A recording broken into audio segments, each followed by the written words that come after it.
74세 여성이 우연히 발견된 리버 매스가 있어 리포되었습니다. 코데이트 롭에 하이퍼베스큘라 매스가 관찰됩니다. 매스는 프리콘트라스트에서 간보다 약간 높은 어테뉴에이션을 보이고 아트리얼 페이스 하이퍼 인핸스먼트를 나타내는데 워시아웃은 없는 병변이었습니다. MRI에서는 팻에 의한 시그널 캔슬레이션은 없고 T2 및 DWI에서 포컬 하이 시그널 인텐시티를 보이며 ADC는 리버와 비슷한 정도이고 다이내믹 MRI에서 아트리얼 페이스 하이퍼 인핸스먼트가 있으나 워시아웃은 없고 노들인 노들 어피언스를 보입니다.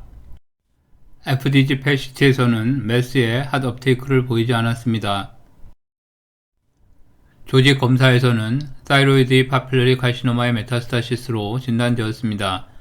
조직 단면에서도 멀티노듈라 어피런스를 보이고 MRI에서 시그널이 달랐던 부분이 확인됩니다. 4년 전에 타이로이드 캔서의 수술 경력이 있었으나 타이로이드 캔서의 메타스타시스를 의심하지는 못하였던 케이스입니다.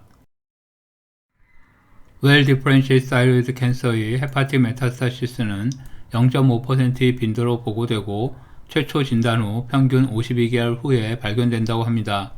대부분 다른 부위의 메타스타시스가 진단된 이후 발견되는데 본 증례는 다른 부위 전이 없이 싱글 하이퍼베스큘라 리전으로 발견된 특이한 경우였습니다. 헤파틱 메타스타시스가 있을 경우 생존율은 나쁘지만 간 전이 대부분은 아니라고 합니다. 진단이 어려웠던 다른 증례를 보겠습니다. 20년 전에 타이로이드 캔서 수술을 받았고 8년 전에 렁과 스파인 메타스타시스가 발견되어 치료 중인 여성에서 리버돔의 하이퍼베스큘라 리전이 발견되었습니다. 워시아웃이 뚜렷하지 않은 병변이어서 당시에는 헤만지오마나 베스큘라 션트와 감별이 쉽지 않았습니다. MRI에서는 모든 시퀀스에서 병변이 뚜렷하고 워시아웃을 보이는 병변이어서 네오플라스틱 리전일 것으로 생각되었으나 HCC와 타이로이드 캔서 메타스타시스의 감별은 어려웠습니다. 초음파에서는 에코제닉 리전을 확인하고 바이옵시를 통해 타이로이드 캔서로부터의 메타스타시스가 확인되었습니다.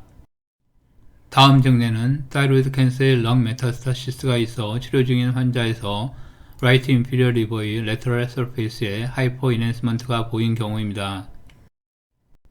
아트리얼 페이스에서 경계가 불분명하고 비너스 페이스에서 아이소 어테뉴에이션을 보여 퍼퓨전 얼터레이션과 구분이 어렵습니다.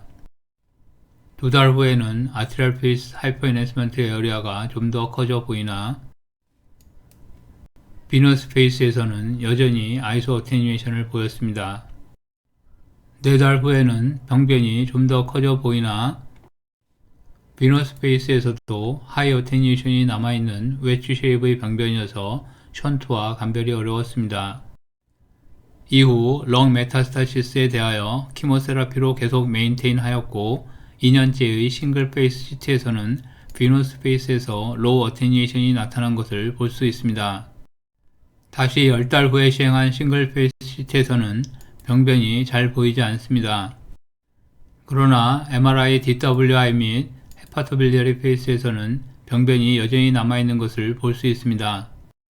초음파에서는 하이포에코익 할로를 동반한 에코제닉한 병변이었고 조직 검사에서는 메타스타틱 타이로이드 캔서가 확인되었습니다. 분화가 좋은 타이로이드 캔서의 헤파틱 메타스타시스는 대부분 렁이나 본 등 다른 부위 메타스타시스와 함께 발견됩니다. 그러나 드물게 솔리터리 메타스타시스가 있을 때 영상 진단에서 감별이 어려울 수 있고 아트리얼 페이스는 있으나 워시아웃은 보이지 않아 헤만지오마나 퍼퓨전 얼터레이션과 감별이 어렵기도 합니다.